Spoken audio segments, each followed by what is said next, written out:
আমি দেখিয়ে দেবো আমার চ্যানেলের মধ্যে, আমার চ্যানেল নাম আইএসএফ বাংলা না, হয়তো শর্ট নামে লেখা আছে বলে মূর্খগুলো ভাবছে এটা আইএসএফ এর channel, Indian secular front Bangla. আমি চ্যালেঞ্জের সঙ্গে বলছি, টিএমসি যদি চ্যানেলে টিএমসি বিপদে পড়েছে, এই আইএসএফ বাংলা ছুটে গেছে। কোনো দাদা দিদি তার পাশে গিয়ে খবর করিনি। তো অভিযোগ সবাই করতে পারে যে আমরার মুখে ট্যাক্স লাগে না কথা বলতে যে ট্যাক্স লাগতো, ওই টিএমসির আমচা চামচারা আমার বিরুদ্ধে মুখ খুলতো না। আইএসএফ বাংলা জীবনে মিথ্যা খবর করে না, আর মিথ্যা খবর করার জন্য আইএসএফ বাংলা চ্যানেলে আমি কাজ করি না। শওকত মোল্লা ইঞ্চিতে মিথ্যা কথা বলছে, সেকেন্ডে মিথ্যা কথা বলছে। সত্য খবরটা কে করেছিল? আইএসএফ বাংলা। জ্বালাটা ওর ওখানে ধরছে, কারণ আইএসএফ বাংলাকে নিয়ে আসে জ্বালা বলুন তো। ছোট ছোট লেভেলের নেতা থেকে বলা শুরু করেছে, পঞ্চায়েতে প্রধান থেকে শুরু করে। দর্শক, আপনারা দেখছেন পাবলিক বাংলা, আর এই মুহূর্তের একটা গুরুত্বপূর্ণ খবর নিয়ে রয়েছে আমি রাজীব। ইতিমধ্যে ভাঙড় বিধানসভার মাটিতে একটি ডিজিটাল মিডিয়া আইএসএফ বাংলার নাম কিন্তু চর্চিত হচ্ছে সোশ্যাল মিডিয়া। কেউ বা মন্তব্য করছেন যে একজন দক্ষতা এবং সাহসী সাংবাদিক, আবার অনেকে বলছে আইএসএফ এর আইটিসি এবং আইএসএফ এর মুখপাত্র। সত্যি কি তাহলে আইএসএফ বাংলার রশিদ, যিনি ডিজিটাল সাংবাদিক রয়েছে, সত্যি কি আইএসএফ এর মুখপাত্র নাকি আইএসএফ এর আইটিসি? আমরা সরাসরি কথা বলবো। এই মুহূর্তে রয়েছেন আইএসএফ বাংলার রশিদ, একজন ডিজিটাল সাংবাদিক। তাতে কি বলবেন? একজন মানুষ যেটা বলছে যে আপনি ভাঙড়ে একজন সাহসী এবং দক্ষতা ডিজিটাল মিডিয়ার সাংবাদিক, আবার অনেকেই বলছেন আপনি আইএসএফ এর আইটিসেল এবং আইএসএফ এর মুখপাত্র।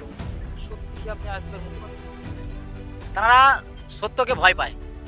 আইএসএফ এর মুখপাত্র আমাকে যদি কোনো জায়গাতে বা কোনো প্রমাণ যে দেখাতে পারে, এই যারা বলছে শাসক দলের কিছু নেতারা, কোনো এক দাদার কথা শুনে, সেই দাদা আমাকে লাখ লাখ টাকা অফার দিয়েছিল। ক্যানিং বিধানসভা থেকে ভাঙড় বিধানসভাতে এসে তিনি অবজারভার বলে দায়িত্ব নিয়ে চালাচ্ছে, ভাঙড়ের মানুষকে ভাঙতাবাজি দিচ্ছে কোনো এক দাদা। সেই দাদার কথা শুনে সেই দাদা কিন্তু আমাকে অফার দিয়েছিল। এই অফার অ্যাকসেপ্ট না করার পরে আজকে কখনো বলছে আইএসএফ এর আইটি সেল, কখনো বলছে আইএসএফ এর দালাল, কখনো বলছে সবসময় আইএসএফকে ভাইরাল করার চিন্তা ভাবনা। আরে বাবা, আমি যদি আইএসএফ এর ভাইরাল করার চিন্তা ভাবনা, আমাকে বললো কি আইএসএফ এর আমি মুখপাত্র। আমি চ্যালেঞ্জের সাথে বলছি আপনার চ্যানেলে আজকে, উনি যদি আইএসএফ এর কোনো বুথের একটা মেম্বারশিপ আমাকে দেখাতে পারে, তাহলে সে বলবো না সে যোগ্যতা নেতা, টিএমসি নেতা বলুক, বিজেপির নেতা বলুক, সিপিএম নেতা বলুক, কংগ্রেসের নেতা। আমি চ্যালেঞ্জের সাথে বলছি। আর এখন বর্তমান টিএমসির নেতা তারা ভয় পাচ্ছে আমাকে দেখে। এই যে যারা ডিজিটাল মিডিয়ায় কাজ করে, যেটা আমরা জানি যে মিডিয়ার সাংবাদিকতা মানে একজন নিরপেক্ষভাবে কাজ করা, কিন্তু আপনার চ্যানেলে একাধিক ভিডিও রয়েছে, কিন্তু তৃণমূল কংগ্রেস এবং সিপিএম বলে বিভিন্ন রাজনৈতিক খবর কেন আপনার চ্যানেলে নেই? শুধু নওশাদ সিদ্দিকীর খবর আপনি প্রকাশ করছেন। আমার সঙ্গে চ্যালেঞ্জ নিক ওই শওকত মোল্লা, কোন দাদা বলছেন আপনি, সেই দাদা আমার সঙ্গে চ্যালেঞ্জ নিলে আমি দেখিয়ে দেবো আমার চ্যানেলের মধ্যে, আমার চ্যানেল নাম আইএসএফ বাংলা না, হয়তো শর্ট নামে লেখা আছে বলে মূর্খগুলো ভাবছে এটা আইএসএফ এর channel, Indian secular front Bangla. এর অর্থটা জানা থাকলে সে হয়তো টিএমসি ঝান্ডা বা চোরের ঝান্ডা ধরে পার্টিটা করতো না। আমি চ্যালেঞ্জের সাথে বলছি, আজকে যখন ব্যক্তিগততে আক্রমণ করেছে, আমিও তার ব্যক্তিগততে আক্রমণ করছি যে টিএমসি ঝান্ডা ধরে পার্টি করতো না। তার আইএসএফ ছাড়া তার মুখে কোনো ভাষা নেই। আমি চ্যালেঞ্জের সাথে বলছি, আমার সঙ্গে চ্যালেঞ্জ নিয়ে কত লাখ টাকা চ্যালেঞ্জ করবে আমার সঙ্গে। ওই শওকত মোল্লা না কোন মোল্লা বলছেন, আমি চ্যালেঞ্জের সঙ্গে বলছি টিএমসি যদি চ্যানেলে টিএমসি বিপদে পড়েছে, এই আইএসএফ বাংলা ছুটে গেছে। কোনো দাদা দিদি তার পাশে গিয়ে খবর করিনি। এই টিএমসি যখন বিপদে পড়েছে তখন এই আইএসএফ বাংলা ছুটে গিয়েছে। এখানে আইএসএফ বলে আইএসএফ এর খবর করছে, টিএমসি বলে টিএমসি। যে ন্যায্য কথা বলবে তার খবর এই আইএসএফ বাংলা করবে। রশিদ ভাই, একটা বিষয় ক্লিয়ার করো যে আপনার চ্যানেলে আমরা বারংবার যেটা দেখছি, তৃণমূল কংগ্রেসের একটা কোনো খবর নেই। আপনি যা খবর করছেন সব আইএসএফ এর পক্ষপাতিত্ব খবর করছেন। তাহলে সত্যি কি আইএসএফ এর সঙ্গে কিছু টাকার সমঝোতা করেই কি তৃণমূল কংগ্রেস বদনাম করার জন্য আপনার চ্যানেল কি শুধু আইএসএফ এর খবর চ্যালেঞ্জ করতে পারবে? কত অভিযোগ টাকা করছে? অভিযোগ সবাই করতে পারে যে আমরার মুখে ট্যাক্স লাগে না কথা বলতে যে ট্যাক্স লাগতো, ওই টিএমসির আমচা চামচারা আমার বিরুদ্ধে মুখ খুলতো নি।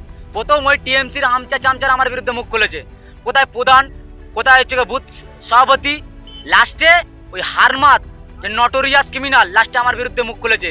আমিও এটা বলে দিচ্ছি, আজকের পর থেকে ওরা আমার সঙ্গে চ্যালেঞ্জটা নিয়ে কথা কোনোদিন বলতে পারবে না। কেন আইএসএফ বাংলা জীবনে মিথ্যা খবর করে না গো, আর মিথ্যা খবর করার জন্য আইএসএফ বাংলা চ্যানেলে আমি কাজ করি না। আমরা এর আগেও দেখেছি যে খবর করতে গিয়ে কোথাও বা আক্রান্তর শিকার হয়েছেন, কোথাও বা মার পর্যন্ত খেয়েছেন, প্রশাসনিক দিক দিয়েও ঝামেলার শিকার হতে হয়েছে। সেই ক্ষেত্রে এই যে খবর করার পরে এই যে আক্রমণ হচ্ছে বারবার, বিশেষ করে আইএসএফ বাংলা, এই চ্যানেল কি টিকিয়ে টিকিয়ে রাখতে পারবেন বলে মনে হচ্ছে?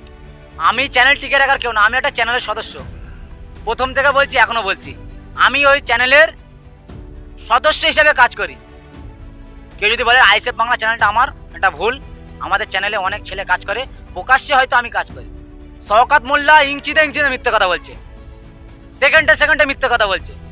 আপনি বলে যদি বলে কেন, যখন টিএমসি নেটাকে মার্ডার করেছিল, এই সত্য খবরটা কে করেছিল? আইএসএফ বাংলা। চালাটা ওর ওখানে ধরছে। তাহলে আইএসএফ বাংলা যখন খবরটা করছে, সে তো টিএমসির বুথের, সে আর কি বুথ সভাপতি আর কি এজেন্ট নিয়েছিল, মেম্বার। তাহলে সেই মেম্বার যখন টিএমসি যখন নেতা, শওকত মোল্লার সঙ্গে একাধিক ফটো, শওকত মোল্লার সঙ্গে একাধিক হোটেলে গিয়ে খাওয়া দাওয়া। ব্যক্তিগত ছবি তো পোস্ট করতেই পারে, কারণ একাধিক শওকত মোল্লার সঙ্গে যারা সমর্থক রয়েছে তারা শওকত মোল্লার ছবি পোস্ট করছে, যারা আইএসএফ সমর্থক কর্মীরা রয়েছে তারা নওশাদের ছবি পোস্ট করছে, ব্যক্তিগত পার্সোনাল করতে। এখানে শওকত মোল্লার সঙ্গে ফটো আছে বলে যে এখানে ব্যক্তিগত কোনো আক্রমণ হচ্ছে না। শওকত মোল্লা ওনাকে নিয়ে যখন গোপন মিটিং করছিল, তখন সাংবাদিকদেরকে ঢুকতে দিয়েছিল, সেই কথার উত্তরটা আগে আপনি দিন। তাহলে ওটা ভাবতে হবে, শওকত মোল্লার ও ভোটে দাঁড়ানোর জন্য কত টাকা দিয়েছিল শওকত মোল্লার চামচাদের হাতে, সেটা শওকত মোল্লাকে প্রকাশিত করুক, তারপরে তো বলবে। কেন আইএসএফ বাংলাকে নিয়ে আছে জ্বালা বলুন তো?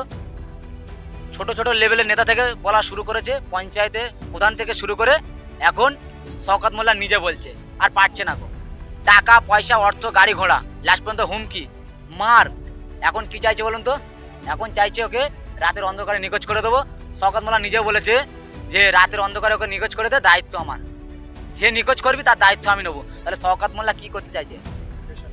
আমার নাম হচ্ছে মোহাম্মদ রশিদ সিং।